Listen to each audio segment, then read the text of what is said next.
Good morning to all of you. आज हम नया चैप्टर शुरू करेंगे, synthetic fibres and plastic. Chapter number 3 है एनसीईआरटी टेक्स्ट बुक में।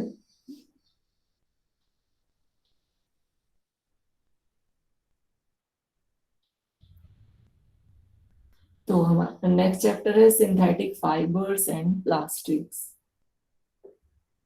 तो दो दो तीन तीन लाइनें रीड करेंगे, सभी बच्चों की टर्न आएगी। सबसे पहले कौन रीड करेगा? अरे क्वेश्चन पूछो। हाँ बोलो फलकीरत, पूछो। सर जो पिछले वाले जो चैप्टर थे उसके क्वेश्चन आंसर हमें क्लास और कॉपी में लिखना है ना। हाँ, क्लास वर्क नोटबुक में आप सभी कुछ लिखोगे। अगर आपके कोई नोट्स, वैसे तो सारा काम ही आप एक नोटबुक में कर सकते हो। रिवीजन वर्क के लिए आप होमवर्क नोटबुक अलग से लगा सकते हो। अगर आप खुद सेल्फ स्टडी में कुछ कर रहे हो, तो खुद के नोट्स बना रहे हो या कुछ भी कर रहे हो, तो आप उसके लिए अलग नोटबुक लगा सकते हो। बाकी मैं आने रीड वाले करूँ। हाँ फलकीरत, आप ही करना। आने वाले टाइम में आपको क्लासरूम ऐप पर ही असाइनमेंट्स मिला करेंगे। तो इसमें क्वेश्चंस होंगे, तो उनके आंसर्स की फोटो आपको क्लासरूम ऐप पर ही अपलोड करनी होगी आने वाले टाइम में। तो अभी, हाँ अभी आप रीड करो। ओके सर पढ़ूँ मैं। Synthetic fibers and plastics. In the previous class, we have learned about jute, cotton, wool, and silk. They are called plant fibers and animal fibers depending upon the source from which they are obtained. Collectively, we तो can say that cotton, jute, wool, and silk are natural fibers. तो ये सभी natural fibres हैं, jute, cotton, wool and silk. Jute ज्यादातर bags बनाने में use होता है। जो आप गेहूं की बोरी देखते हो वो भी जूट की बनी होती है। आजकल बैग्स बहुत जूट के बन रहे हैं। ये सभी नेचुरल फाइबर है। कॉटन से तो आपको पता ही है, सूती कपड़ा, वो कॉटन ही है। वूल, ठीक वो है, एक आप एक लाइन चर्च कर सर, करके एक एक लाइन आते हो। करके पढ़ना है। एक एक दो दो लाइन, बस दो दो लाइन, तीन तीन लाइन। सर एक एक। मतलब एक पैराग्राफ पूरा होता है। अगर मतलब कोई कंक्लूजन निकालना हो जब, तब आप शो कीजिए। तो अभी है सिल्क। तो ग्रुप में विपुल ने हैंड रेस किया है। ग्रुप में सर सिल्क, विपुल ने हैंड रेस किया है। जिन बच्चों ने हैंड रेज किया है, तो पैराग्राफ पूरा होने के बाद इसको देखेंगे। पहले एक बार पैराग्राफ पूरा होने दो। तो सिल्क, सर आप क्या। सिल्क को, इसके लिए इंसेक्ट्स होते हैं, रेशम के कीड़े बोलते हैं जिनको। तो सबसे इंटरेस्टिंग है सिल्क का धागा कैसे बनता है। वो वीडियो आपको भेजेंगे कि रेशम के कीड़ों से धागा कैसे बनाया जाता है, और शायद आप देख भी चुके होंगे पहले कभी। जूट, कॉटन, वूल ये सभी प्लांट प्रोडक्ट हैं, प्लांट फाइबर है। सिल्क ये एनिमल फाइबर है, क्योंकि ये रेशम के कीड़ों से बनता है, सिल्क वोम से बनता है। तो सबसे सॉफ्ट जो फाइबर है इसमें से कौन सा है फलकीरत? तो क्या। सबसे सॉफ्ट फाइबर कौन सा है? सिल्क। टच करने में सबसे सॉफ्ट है सिल्क, देन वूल, देन कॉटन, और सबसे रफ है वो है जूट। आजकल तो जूट से जींसें भी बनने लग गई हैं। तो बाकी ये सभी नेचुरल आगे बढ़ो। फाइबर है। आप अगर आप 100 साल पहले चले जाओ, 100 150 साल पहले, आपको कोई भी मटेरियल आपके आसपास मिलेगा, इसी चीज का बना हुआ मिलेगा। आपके घर पर, आपकी कॉलोनी में अगर आप कोई भी मटेरियल देख रहे हो, वो इन चार चीजों का बना हुआ होगा, या फिर वुड या मेटल का बना होगा। Morning sir. आजकल जो आप इतनी चीजें देख रहे हो, वो सभी अभी 100 150 साल के अंदर अंदर आई हैं। 150 साल पहले आपको अगर आपके आसपास कोई भी चीज मिलेगी देखने को, तो वो इन नेचुरल फाइबर से बनी होगी, या फिर मेटल, या फिर लकड़ी से बनी होगी। और आजकल तो बहुत सारे मटेरियल आए हुए हैं मार्केट में। Yes sir. नेचुरल फाइबर तो बहुत कम ही यूज हो पा रहा है। तो अभी पहले क्वेरीज लेते हैं। Yes, sir.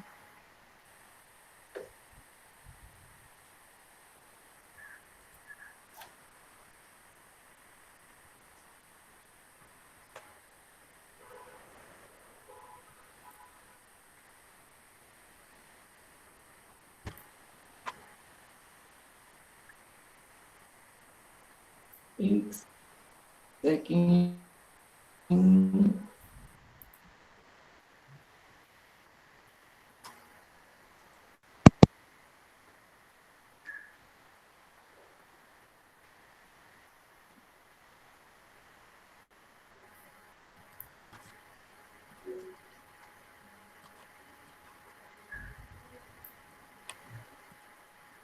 हाँ सर हम बिल्कुल, लोग को जो बोलो क्या क्लासरूम है कहना सर वो आपको। पीडीएफ बनाकर भेजना है क्या सर जो नोट्स है?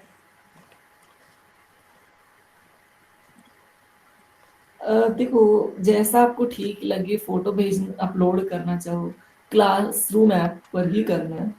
अगर पीडीएफ करो तो अच्छी बात है, पीडीएफ में पेजेस की सीक्वेंस बनी रहती है। फोटो में टीचर को दिक्कत होती है चेक सर करने में। पीडीएफ बना सर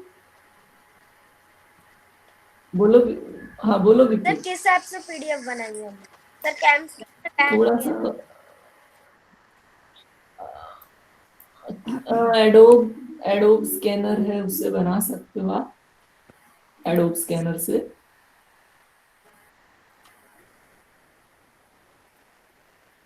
और आगे एडोब चले। स्कैनर आप यूज कर सकते हो। बाकी मैं आपको लिंक भेज दूंगा, कोई और बेटर ऐप होगा। अभी आगे बढ़ना है, थोड़ा कंप्यूटर हैंग हो गया है। चलो आगे बढ़ते हैं। हाँ फलकीरत आगे बढ़ो। All natural fibers are used for making fabrics, which are further used for making clothes. Fibers are also used for making a large variety of household articles. These fibers are used for making ropes, carpets, and variety of other articles of daily use. सभी बच्चे अपने को mute रखें, सिर्फ जिस बच्चे की turn हो वो ही खुद को अनम्यूट करें, अदरवाइज बैकग्राउंड नॉइज काफी आ रहा है। तो सभी बच्चे खुद को म्यूटेड करें, सिर्फ जिस बच्चे की बारी हो वही खुद को अनम्यूट करें। तो जो भी नेचुरल फाइबर्स हैं उनको आप क्लोथ्स बनाने में यूज कर सकते हो। और भी बहुत सारी चीजें हैं जो घर में यूज होती है, चाहे वो बैग हो, थैला हो, अलग अलग तरीके की चीजें हैं जो फाइबर से ही बनती है। रस्सियां भी फाइबर से बनती हैं। रोप बनाने में कौन सा फाइबर यूज कर सकते हैं? रोप बनाने में जूट यूज होगा। Sir jute sir jute Jute. Carpet carpet बनाने में भी जूट यूज होता है। तो यस सर। कपड़े बनाने में ज्यादातर कॉटन यूज होगा। वूल सर्दियों, वूल मैं गलत बता गया था शुरू में, वूल एनिमल प्रोडक्ट है, एनिमल फाइबर है। आगे चले। तो नेक्स्ट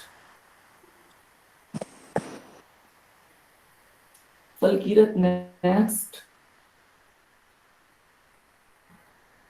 आपकी आवाज नहीं आ रही। मेरी आवाज नहीं आ रही? फलकीरत आवाज आ रही है? Hello hello.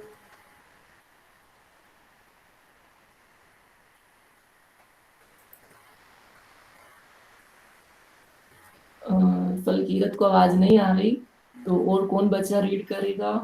सर मैं करूं? खुद को म्यूट करे। सर मैं अपना नाम बताओ, सुक्रेश। नाम जरूर बताओ। सुक्रेश। हाँ, दीपिका। पहले क्रिश की टर्न आएगी, सर आपकी फिर आवाज नहीं आ रही। रितिका की, इसके बाद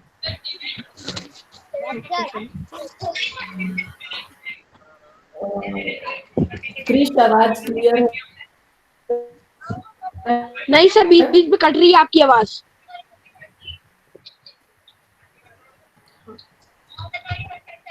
हाउ? आपकी आवाज ही नहीं आ रही। मेरी आवाज यस कट सर रही थोड़ी है? थोड़ी सी कट रही थी। एक सभी बच्चे सर कुछ बोलो तो। अपनी वीडियो ऑफ करें। सभी बच्चे अपनी वीडियो सर ऑफ कुछ रखें। बोलिए। वीडियो ऑन करेंगे तो आवाज कटेगी। उसका नेटवर्क खराब हो सकता है। वीडियो ऑफ करो पहले सभी बच्चे।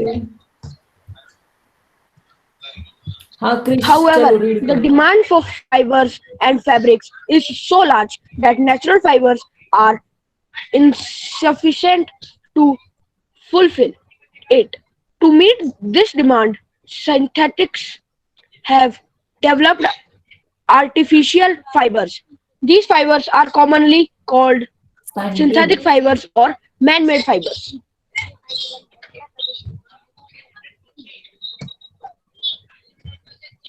Sir, तो नेचुरल फाइबर्स इतने कम है। हाँ बोलो क्रिश, कि सिंथेटिक फाइबर्स या मैन मेड फाइबर्स को 150 साल के अंदर ही हमने बनाए हैं, जो कि नेचुरल फाइबर से काफी सस्ते भी पड़ते हैं, और इसको हम अपनी डेली लाइफ में अलग अलग चीजों को बनाने में यूज भी कर सकते हैं।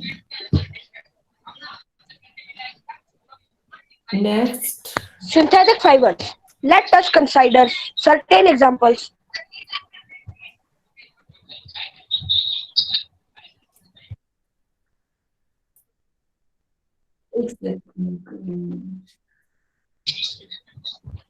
Synthetic fibers. Let us consider. Sir मैं आगे पढ़ना शुरू करूं? हम बोलो Krrish. Synthetic fibers. Let us consider certain examples. हाँ करो। Look at the necklace made or beads joined with the help of thread. Alternately, observe the toy train formed by joining the wagons. What is the similarity between the beads in necklace and wagons joined with another one? और जो toy train है उसके wagons के material में, जो toys train है उसके material में, और नेकलेस के बीड्स हैं उनके मटेरियल में क्या सिमिलरिटी है? सर सर थ्रेड से जॉइंट होते हैं वो। नहीं मटेरियल में क्या डिफरेंस है या सिमिलरिटी है? जो बीड्स हैं, मोती हैं, नेकलेस के मोती हैं, बीड्स हैं, उसका जो मटेरियल है और जो टॉय ट्रेन का मटेरियल है, क्या वो नेचुरल फाइबर से बना है? No sir. वो लकड़ी या मेटल से तो बना ही नहीं हुआ है, तो वो भी सिंथेटिक फाइबर के एग्जांपल है। जो आप प्लास्टिक देख रहे हो जिससे ट्रेन बनी है, टॉय ट्रेन के वैगन्स बने हैं, सर डिब्बे बने हैं, वो सभी प्लास्टिक हैं, सिंथेटिक फाइबर है। बोलो एकांश। सर आप ये जो आप बता रहे हैं, सर ये जो आप बता रहे हैं, ये जो पैराग्राफ दिया इसलिए नहीं दिया है सर, ये बताना चाह रहे हैं जैसे नेकलेस और ट्रेन एक चेन में जॉइंट होते हैं, वैसे ही जो सिंथेटिक फाइबर है उनके भी पार्टिकल्स एक चेन बना के जॉइन होते हैं। सर इसमें मटेरियल का कोई है ही नहीं रोल। Yes sir. मतलब मटेरियल के स्ट्रक्चर सर वो स्ट्रक्चर बताया हुआ है, सर स्ट्रक्चर को डेमोंस्ट्रेट कर रहा है। बनता है सर उसका बस एक प्रोटोटाइप दिखा रहा है सर, बस एक। हाँ इसको आप ऐसे भी ले सकते हो जैसे कि किसी भी मटेरियल में जो पार्टिकल्स हैं वो ज्वाइंट होते हैं केमिकल बॉन्ड से, उसी तरीके से यहाँ पर जो बीड्स हैं वो ज्वाइंट हैं with the help of thread. Toy train के अलग अलग वैगन्स हैं वो भी ज्वाइंट है, लेकिन पार्टिकल्स में तो इस तरह की बॉन्डिंग नहीं होगी, वो थोड़े अलग टाइप की होगी। तो जो स्ट्रक्चर है वो हम आगे डिस्कस करेंगे। फिलहाल जो मटेरियल है, टॉय ट्रेन है या फिर बीड्स का है, वो या तो प्लास्टिक होगा या फिर कोई और सिंथेटिक फाइबर होगा।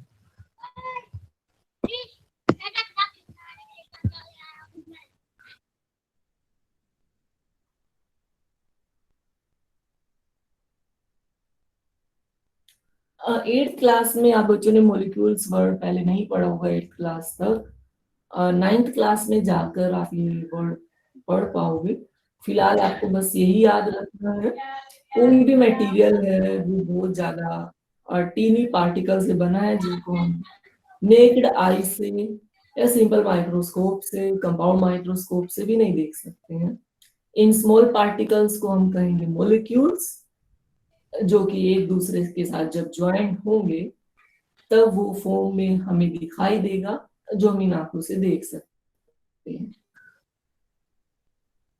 तो जिस तरीके से किसी नेकलेस या माला के बीड्स एक दूसरे के साथ फिजिकल कांटेक्ट में रहते हैं या वो ज्वाइंट रहते हैं, उसी तरीके से किसी भी मटेरियल, किसी भी ऑब्जेक्ट में उसके पार्टिकल्स एक दूसरे सर के जी। साथ बॉन्डेड, कनेक्टेड होंगे। बोलिए बोलिए बोलिए।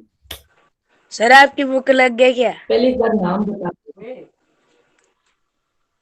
नाम जरूर बताएं। सर सुनी। मुझे लगता है सुनील है। बुक थोड़ी अलग है एनसीईआरटी में, ये थोड़ा सिस्टेमेटिक नहीं है, नोट्स की फॉर्म में नहीं है, इस वजह से थोड़ा अलग है ये। आप एनसीईआरटी भी रीड कर सकते हो, इस क्लास के बाद आप एनसीईआरटी भी रीड करोगे सेल्फ सर स्टडी आप में। सर आप कोई और पढ़ रहे हो?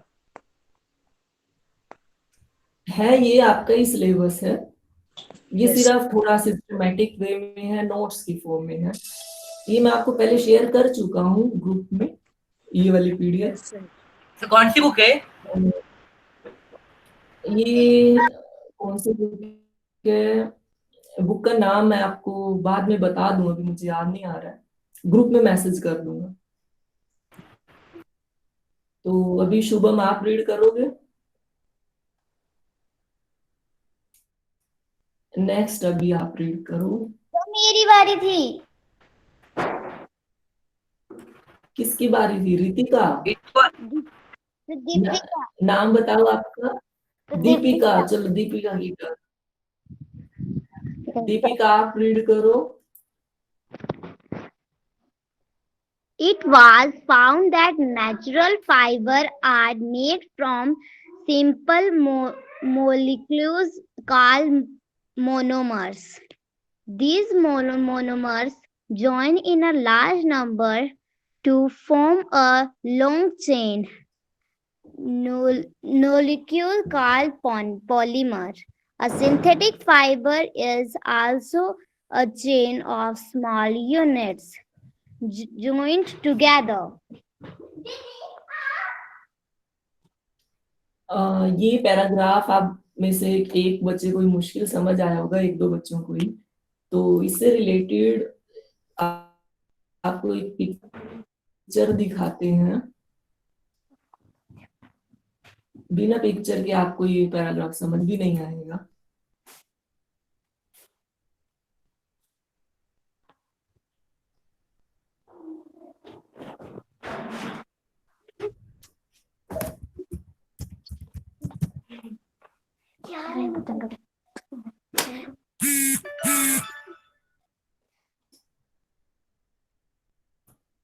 थोड़ा सा कंप्यूटर में दिक्कत है, अभी मैं पहले ये दिक्कत ही दूर कर लेता हूँ।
चलो अभी हम ये वाला पैराग्राफ नेक्स्ट क्लास के लिए पेंडिंग छोड़ते हैं, क्योंकि इससे रिलेटेड कोई अच्छी पिक्चर मुझे नहीं मिली अभी। आगे से मैं इस पिक्चर को अलग से सर सॉर्ट एक्सप्लेन ही आउट कीजिए करके कर दीजिए। रखूंगा। फिलहाल बोलो शुभम, सर एक्सप्लेन कर दीजिए। कुछ कहना है शुभम सर आपको? एक्सप्लेन कर दीजिएगा पैराग्राफ को। एक्सप्लेन सिर्फ इसको आप ऐसे ही समझ सकते हो कि जो भी मटेरियल है, जो भी हम इन आंखों से देख रहे हैं, कोई भी मटेरियल हो, क्लोथ है या कोई भी ऑब्जेक्ट है, वो छोटे छोटे पार्टिकल से बनी है, जिसको हम मॉलिक्यूल्स बोलते हैं, जो हमें आंखों से दिखाई भी नहीं देंगे।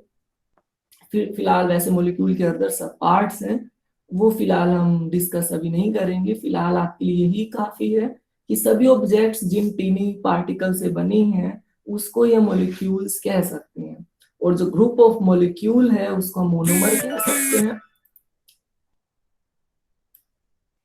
एटम से बनेगा मॉलिक्यूल, और मॉलिक्यूल्स के ग्रुप से बनेगा मोनोमर। तो मोनोमर मॉलिक्यूल्स का एक ग्रुप है, या एक कहो कि पर्टिकुलर पार्टिकल्स का एक ग्रुप है जिसको मोनोमर कहते हैं।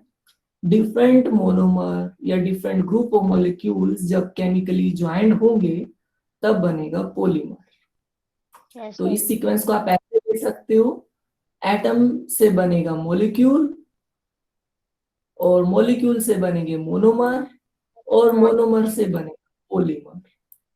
तो जो एटम है वो बहुत ही स्मॉल पार्टिकल है, और उससे बनेगा, जब बहुत सारे एटम्स ज्वाइन हो जाएंगे, एक से ज्यादा एटम्स मिलकर बनाएंगे मॉलिक्यूल्स, और ग्रुप ऑफ मॉलिक्यूल को कहेंगे मोनोमर। और जब बहुत सारे मोनोमर यूनिट्स आपस में केमिकली कंबाइन हो जाएंगी तब हम उसको कहेंगे पॉलीमर। पिक्चर से थोड़ा ही और ज्यादा क्लियर होता, चलो कोई बात नहीं, नेक्स्ट क्लास में आपको पिक्चर भी दिखाएंगे।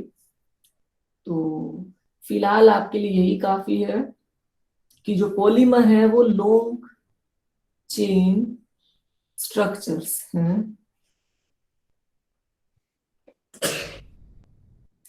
The process by which artificial fibers are made from simple molecules is called polymerization.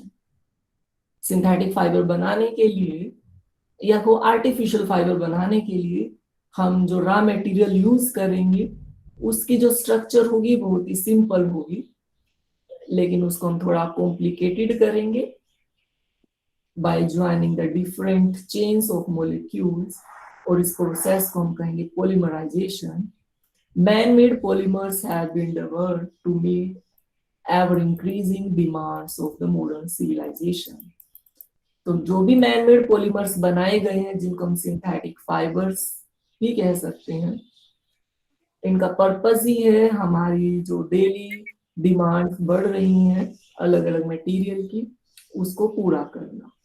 ये जो दो पैराग्राफ हैं, हो सकता है कि अभी आप बच्चों को ये समझ नहीं आए हो, इसको हम नेक्स्ट क्लास में पिक्चर्स के साथ डिस्कस करेंगे तो आपको समझ आ भी जाएगा।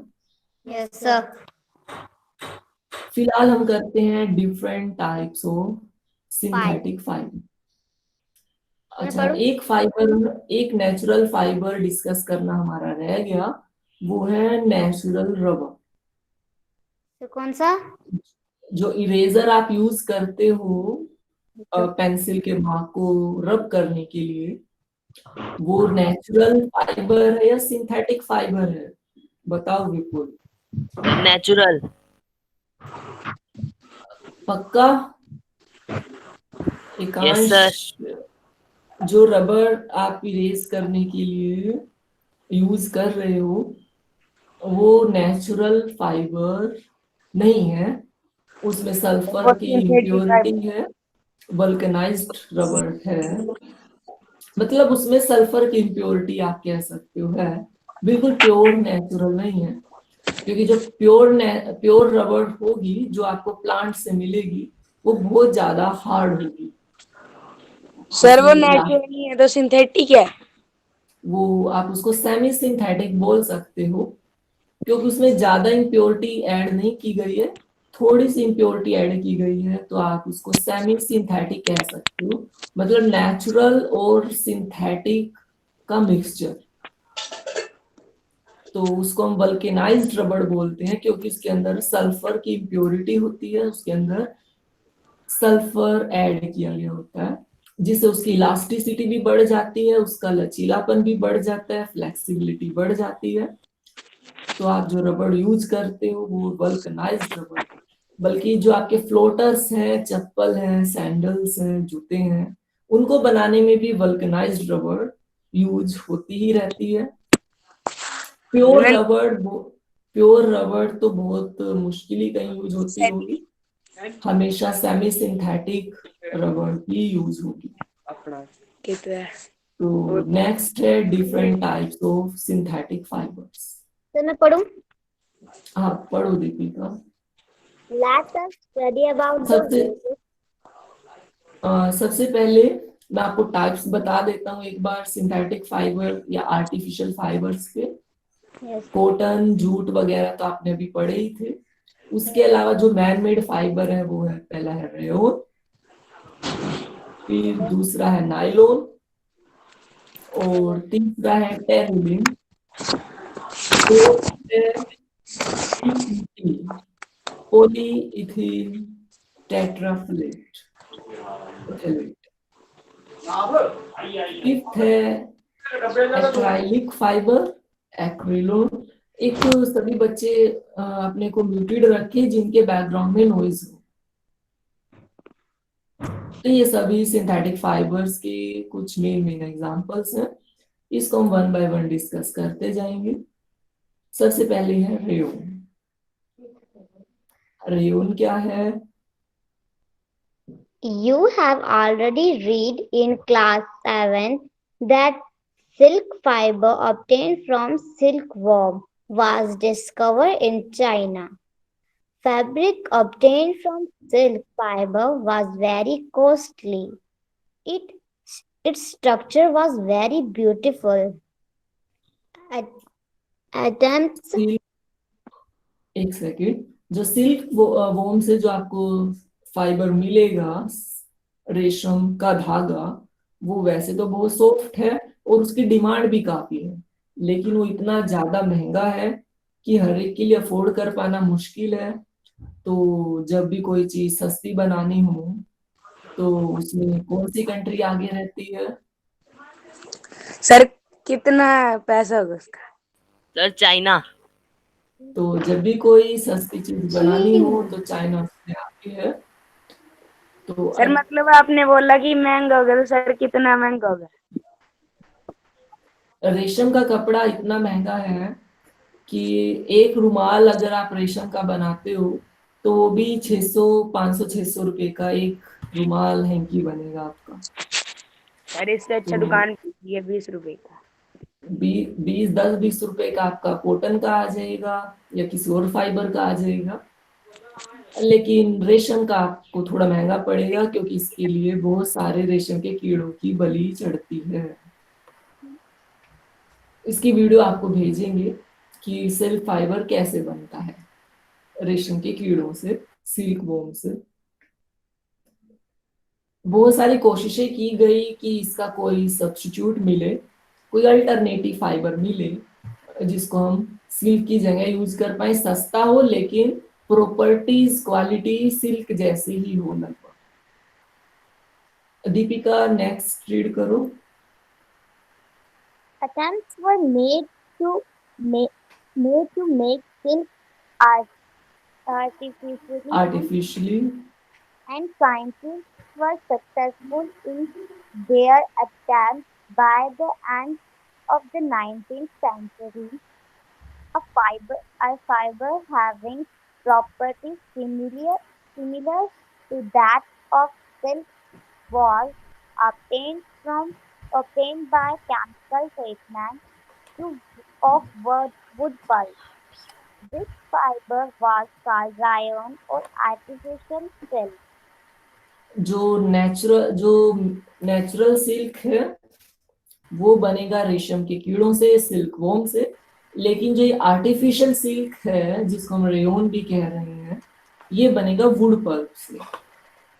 कोई भी प्लांट है, उस प्लांट की जो आप बाहर की लेयर देखते हो, आउटर हार्ड लेयर, जो कि एक डेड टिश्यू है, जिसको हम वुड पल्प या पेड़ की छाल बोलते हैं, उसके केमिकल ट्रीटमेंट से बनेगा आर्टिफिशियल सिल्क।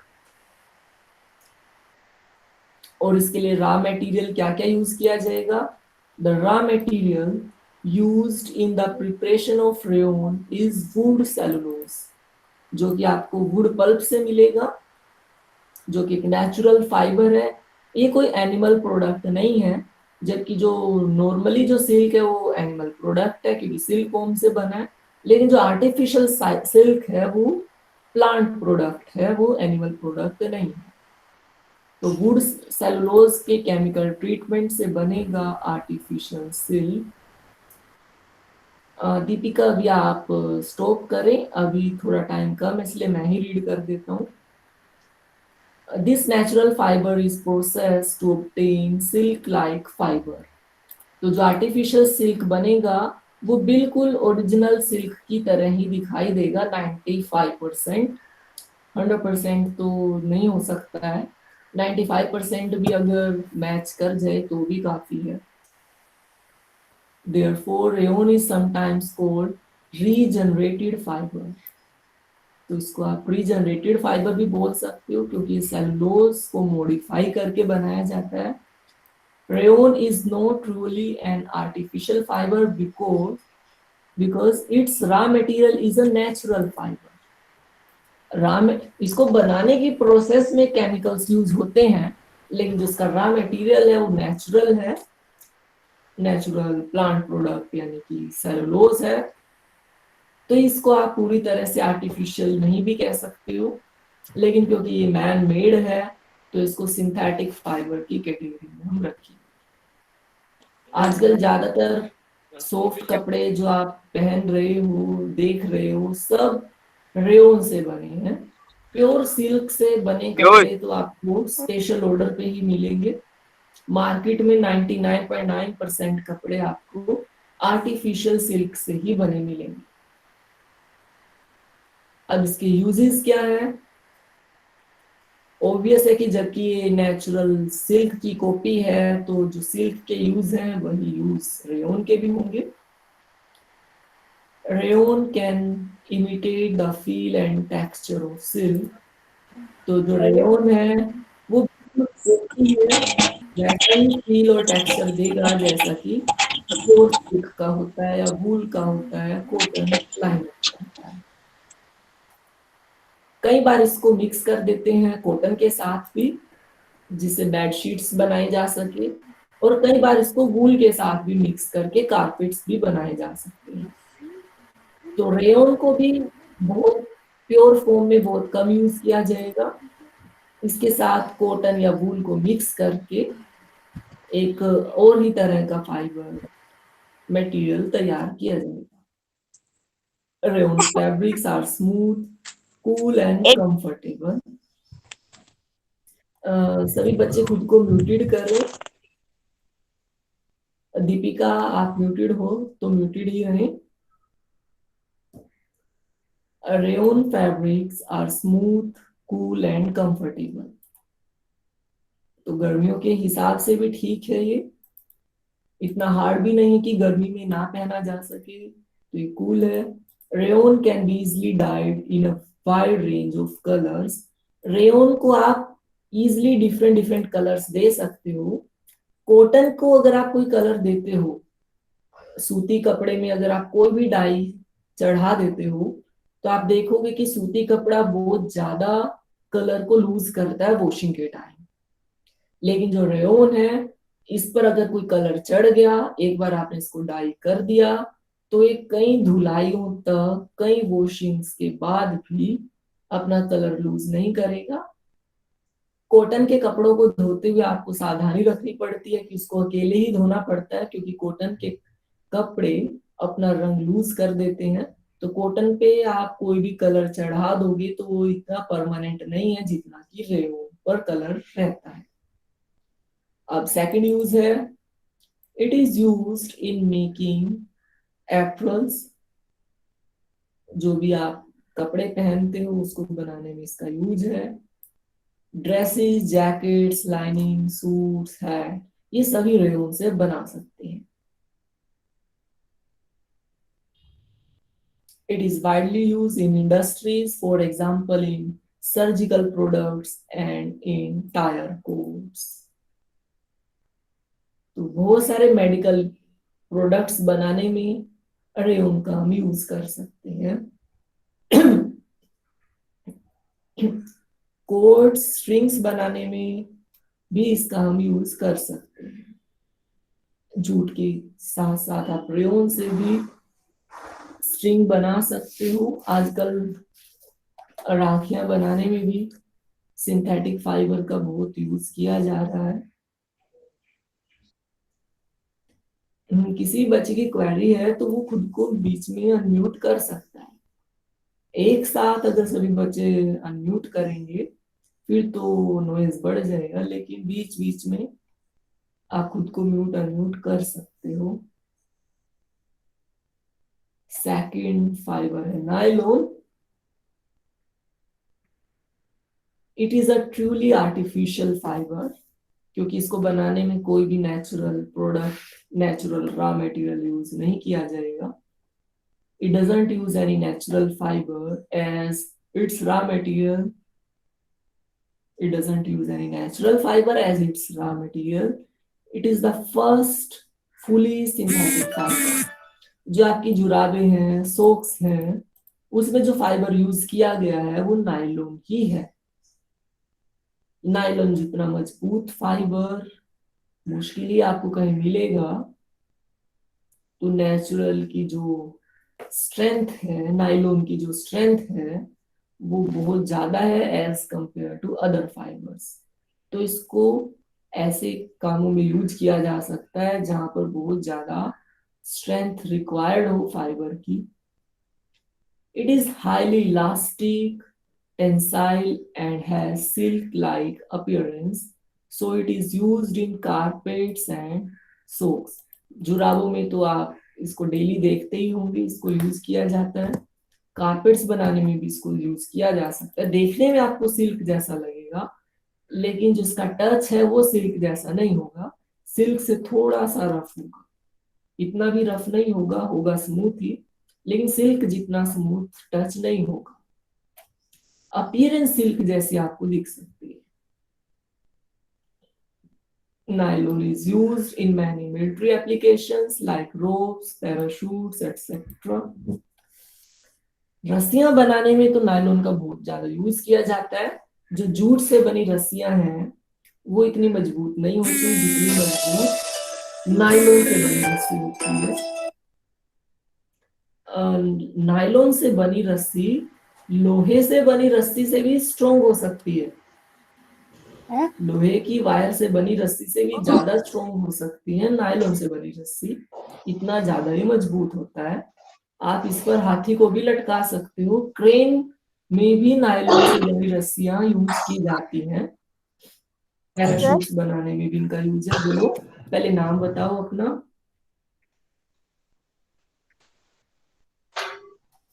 नाम बताओ। तो ये लोहे से ज्यादा मजबूत कैसे हो सकती है? सर मैं दीपिका बोल रही हूँ। लोहे से मजबूत हो सकते हैं, आपको वीडियो दिखाएंगे। एक उस वीडियो में कंपेयर किया गया होगा। एक बार लोहे की चेन से कोई चीज को उठाएंगे, गाड़ी को या कोई और भारी चीज को, और फिर एक नायलॉन की रस्सी से उठाएंगे। तो तभी वो रॉक क्लाइंबिंग के लिए वेट सेम होना चाहिए, वेट सेम होना चाहिए।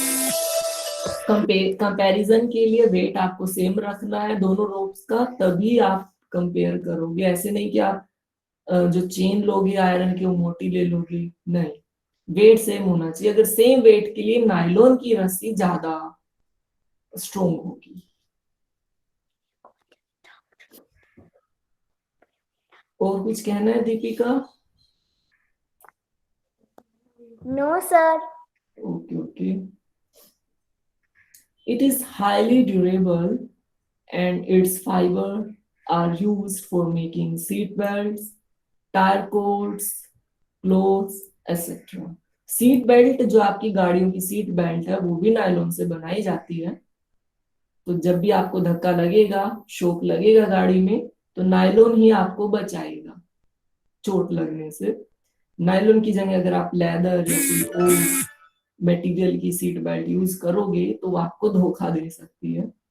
नायलॉन की सीट बेल्ट आपको कभी धोखा नहीं देगी अगर आप उसको पहने हुए हो तो। Nylon is used for making common household articles such as toothbrush, combs, hooks, etc. कुछ टूथब्रशेस तो प्लास्टिक के बने होते हैं, लेकिन जो थोड़े प्लास्टिक से सॉफ्ट टूथब्रशेस हैं जो कि थोड़ा फ्लेक्सिबल भी होते हैं, वो नायलॉन से बने होंगे।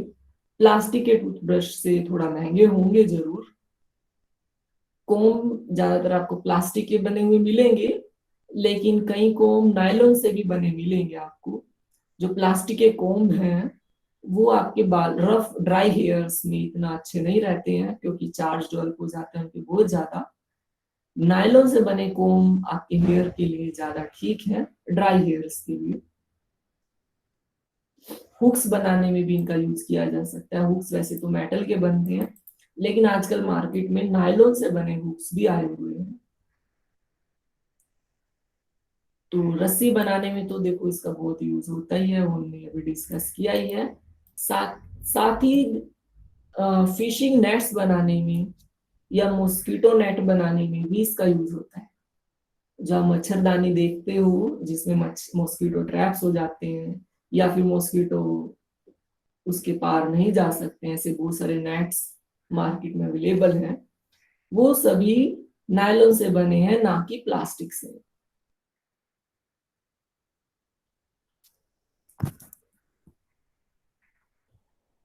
तो अभी अगला जो सिंथेटिक फाइबर है वो टेरिलिन है, इसको नेक्स्ट क्लास में डिस्कस करेंगे।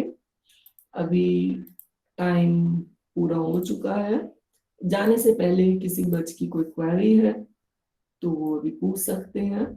जाने से पहले एक बार मैं अटेंडेंस के पर्पस से सभी बच्चों के नेम बोल देता हूँ। अभिनव, अक्षिता शर्मा, अंशिका ठाकुर, अर्पित शर्मा, दीपिका ठाकुर, एकांश, क्रिश, विपुल, फलकीरत, श्रुति Sharma, Shubham, Sushant, Vansh Kumar and Yukti. Have a nice day. किसी बच्चे की कोई क्वेरी है, कोई प्रॉब्लम है ऑडियो वीडियो से रिलेटेड, तो व्हाट्सएप पर आप अपना मैसेज जरूर करना। Once again have a nice day. Yes sir.